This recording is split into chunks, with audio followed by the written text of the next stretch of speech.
এক মাসেরও কম সময়ের মধ্যে মাননীয় প্রধানমন্ত্রী 2026-27 অর্থবছরের বাজেটে ফ্যামিলি কার্ড ও কৃষক কার্ডের জন্য প্রায় 16,000 কোটি টাকা বরাদ্দের প্রস্তাব করেছেন অর্থমন্ত্রী আমির খসরু মাহমুদ চৌধুরী।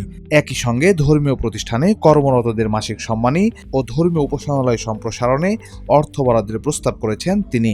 41 লক্ষ নারীকে ফ্যামিলি কার্ড প্রদান করা।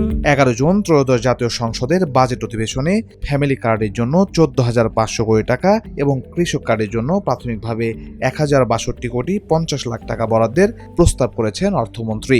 আগামী অর্থ বছরে 41 লক্ষ নারীকে ফ্যামিলি কার্ড প্রদান করা এবং এর বিপরীতে 14,500 কোটি টাকা বরাদ্দ প্রস্তাব করছি। আমি 2026-27 অর্থ বছরে প্রাথমিকভাবে কৃষক কার্ড বাবদ 1,062 কোটি 50 লক্ষ টাকা বরাদ্দের প্রস্তাব করছি। পর্যায়ক্রমে সব ধর্মীয় উপাসনালয় সম্প্রসারণের পরিকল্পনা রয়েছে সরকারের। প্রাথমিকভাবে বাজেটে 1,081 কোটি টাকা বরাদ্দ রাখার প্রস্তাব করেছেন অর্থমন্ত্রী।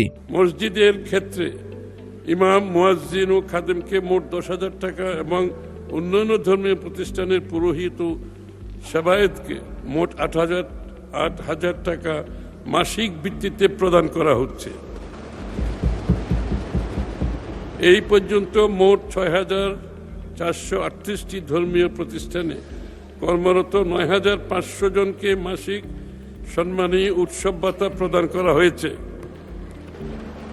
পর্যায়ক্রমে সুবিধা সব ধর্মীয় উপাসনালয়ে সম্প্রসারণের পরিকল্পনা রয়েছে। প্রাথমিকভাবে আগামী বাজেটে এ বাবদ 1,081 কোটি টাকা বরাদ্দ রাখার প্রস্তাব করছি। এদিকে 2026-27 অর্থবছরের জন্য 9,38,000 কোটি টাকার জাতীয় বাজেট অনুমোদন দিয়েছে মন্ত্রিসভা। 11 জুন সকালে জাতীয় সংসদ ভবনে প্রধানমন্ত্রী তারেক রহমানের সভাপতিত্বে অনুষ্ঠিত মন্ত্রিসভার বৈঠকে এই বাজেট অনুমোদন দেওয়া হয়।